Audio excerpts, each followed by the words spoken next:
Aujourd'hui, on va parler de quelque chose de rare. C'est-à-dire que on parle souvent, en fait, parmi les célébrités ou les acteurs célèbres, typiquement, voilà, des acteurs, par exemple, où on se dit, quand on les voit à l'écran, on se dit, eux, c'est des types bien, c'est des héros. Et puis, en fait, on apprend tôt ou tard que dans la vraie vie, c'est des pédophiles ou je ne sais quoi, en fait, que c'est des pires connards. Eh bien, on va parler de l'inverse. On va parler alors déjà du meilleur film de tous les temps, Le Bon, la Brute et le Truand, dans lequel joue Lee Van Cleef. Ouais, d'ailleurs, il faut savoir qu'à la base, Sergio Leone, il pensait pas prendre. À la base, il pensait à un autre acteur pour faire le méchant. Il pensait à Charles Bronson, celui qui joue l'homme à l'harmonica. Alors, j'aime beaucoup cet acteur dans L'Homme Valtour dans Une fois dans l'Ouest. Mais je me dis, putain, il existe un monde alternatif, une réalité parallèle dans lequel le bon, la brute et le truand, c'est pas Lee Van Cleef qui joue le méchant, mais c'est Charles Bronson. Et là, ouais, genre, j'avoue que ça me fait un peu tiquer.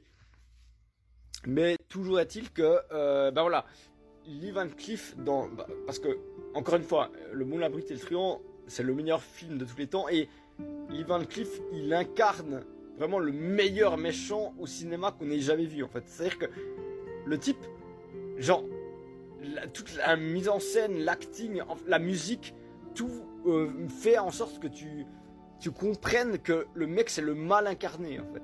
C'est-à-dire que, genre, tu comprends que le mec il fait le mal, mais même pas par plaisir en fait. Parce qu'encore, un tueur en série, tu peux comprendre, tu peux avoir de l'empathie parce que tu peux te dire, ouais, tu dois avoir une certaine jouissance à faire le mal, mais là c'est même pas le cas.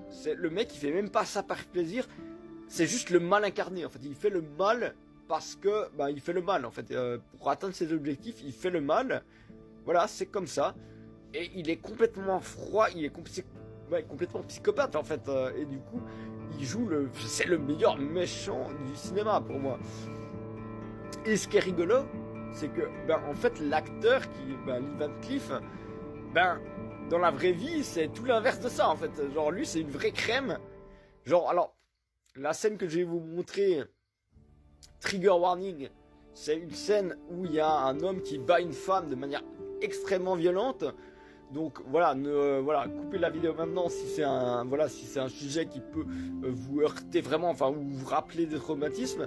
Mais en fait, dans cette scène, il n'y a aucun contact physique en vrai.